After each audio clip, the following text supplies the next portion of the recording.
Presence, the second pillar. Presence is often spoken about as if it requires calm, silence, or separation from the demands of daily life. Many traditions, well-meaning as they are, make presence sound like a place you must travel to, a state you must maintain, or a discipline you must practice with focus and effort. But presence in the Ghost movement is nothing like that. It does not require a retreat from life. It does not ask you to become still. It does not depend on quiet rooms, controlled breathing, or perfectly arranged circumstances. Presence does not wait for the world to calm down. It arrives in the middle of it. Presence is not what happens when life gets quiet. Presence is what remains when life does not. It is easy to feel connected when everything is peaceful. It is easy to feel grounded when there are no demands, when the day is gentle, when the people around you are calm and your emotions are steady. But those moments are rare for most people. The real measure of presence is not whether you can sit in silence. It is whether you can remain in yourself when a child is crying, when someone raises their voice, when the day falls apart, when you are overwhelmed, exhausted, or undone. Presence is not an escape from life. It is a way of being inside life.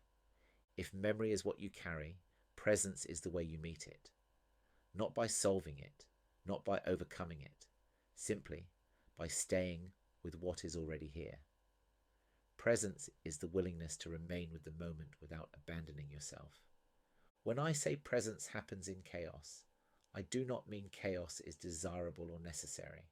I mean chaos is where much of life happens. Life is unpredictable. Children wake up ill at the worst times. Work demands pile up without warning. Emotions surface when you least expect them. Relationships twist and turn. Bereavement arrives without permission. There is noise everywhere. And inside that noise, life is lived. Presence does not remove the noise. It lets you hear yourself within it. Presence can be understood as a kind of holding, not control, not perfection, but a steady awareness that remains even when everything around it moves. This awareness is the dot expressed in daily life. It is the anchor that lets you stay connected to yourself while the world does whatever the world does. Presence does not ask you to breathe slowly. You are allowed to breathe the way your body needs to breathe. Presence does not ask you to pause the moment. You are allowed to be carried by it. Presence does not ask you to observe your thoughts from a distance. You are allowed to feel them as they come. Presence is not a technique. It is a relationship with what is happening. Imagine you are already overwhelmed. You are tired. You have had a long day. A child shouts your name for the 4th time in 2 minutes. The washing machine beeps. Your phone vibrates. Someone you love needs something from you. And at the same time, a quiet ache rises from a place you do not recognize. This is the moment where many people assume presence is impossible.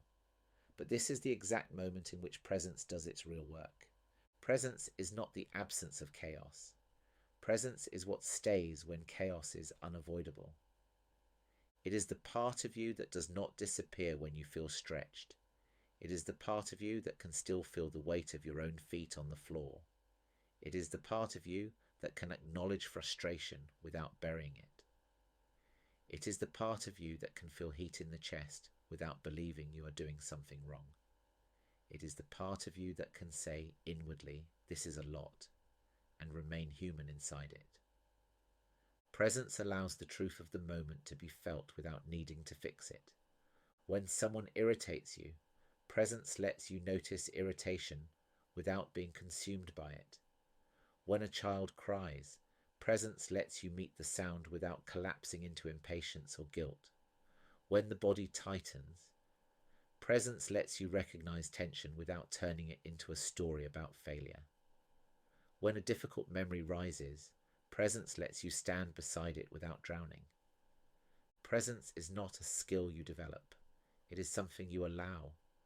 There are moments when presence appears not because you tried to be present, but because something in you softened for a second. Shoulders drop. You look at someone you love and realize they are doing their best. You feel the air move across your skin. You notice a detail in the room that had been invisible all day. These are moments of presence. They are small and they are real. One of the greatest misconceptions about presence is the belief that it has to feel peaceful. Presence can feel raw, intense, even painful. Presence is the honesty of what is happening, not the comfort of escaping it. If you are in bereavement, presence lets you feel it without numbing it. If you are angry, presence lets you acknowledge the heat without letting it take the whole of you. If you are lost, presence lets you sense the uncertainty instead of pretending you know where you are going. Presence is not calm. Presence is clarity. Clarity does not mean understanding. It does not mean insight. It does not mean knowing why you feel what you feel. Clarity means you are here, not ahead of yourself, not behind yourself, not in the story of what should be happening. Presence is the opposite of fragmentation. It is the place where the pieces of your life still belong to you, even when you do not know how to arrange them. There is a cultural belief that presence requires stepping away from life, that you must withdraw, detach, find a silent room, or slow the world down in order to feel present. But in the Ghost movement, presence is not found by leaving life. It is found by not abandoning yourself within life. A parent holding a screaming toddler is present. A nurse on a night shift is present. A person living through bereavement is present. Someone cooking dinner while exhausted is present. A person making a difficult decision is present. A person making a mistake is present. A person getting frustrated in traffic is present. A person trying again after failing is present. Presence is not a reward for calm behaviour. Presence is what remains even when you feel as if you are falling apart. It is easy to imagine presence as something achieved, but presence is not an achievement. It is a recognition. You cannot force yourself into presence. You can only notice when you have returned to yourself. Sometimes that return lasts only a moment. That moment is enough. Presence is where the dot becomes visible in daily life. You do not need to think about the dot for it to be true. Presence is the lived expression of it. It is how stillness at the centre appears within movement, reaction, interaction, emotion, gesture. Presence is not something you earn. It is something you remember. There are moments when presence feels like widening. You suddenly feel the shape of the moment around you. Sounds that were ignored become audible. Colours that were not noticed become visible. Sensations return. Nothing special is happening, yet something in you wakes up. That waking is not a method. It is awareness meeting life. There are other moments when presence feels like contraction. Everything narrows. Breath tightens. Thoughts race.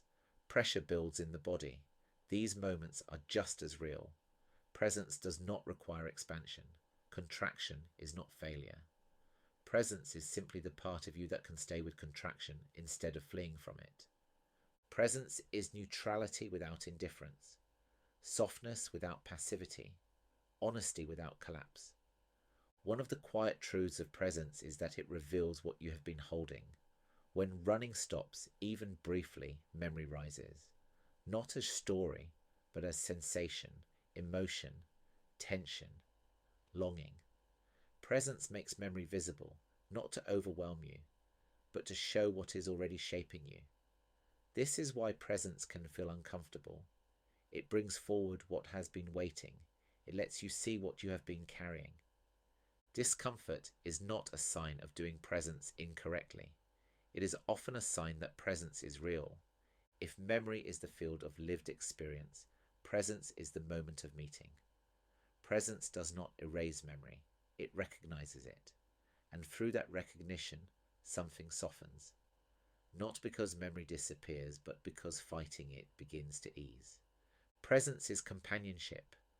It is the act of not leaving yourself. In relationships, Presence is the space where connection becomes possible.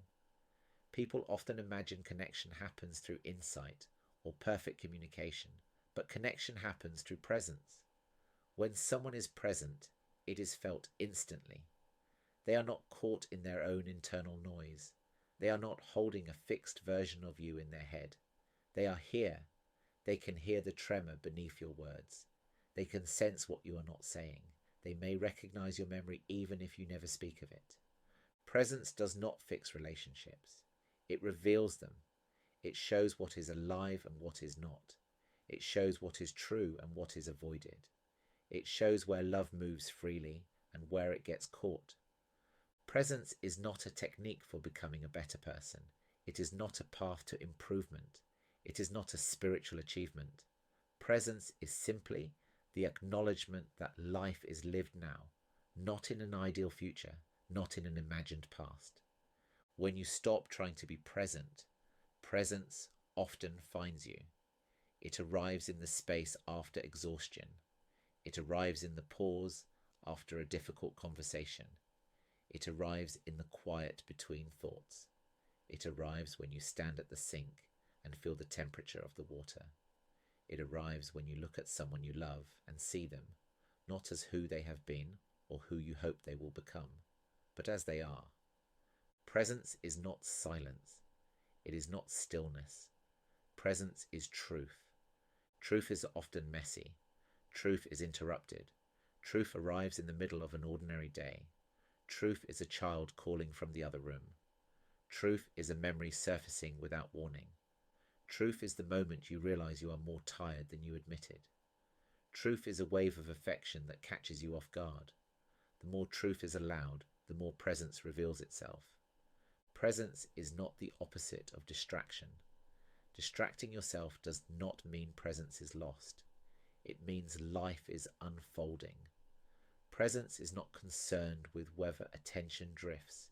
It is concerned with whether you remain someone you can return to, regardless of how many times you have left. Presence is forgiveness without ceremony. It is the quiet recognition that you are human. It is the acceptance that you will forget yourself many times throughout a day. And it is the willingness to return each time without judgment. That return is presence. And in presence, another layer becomes visible.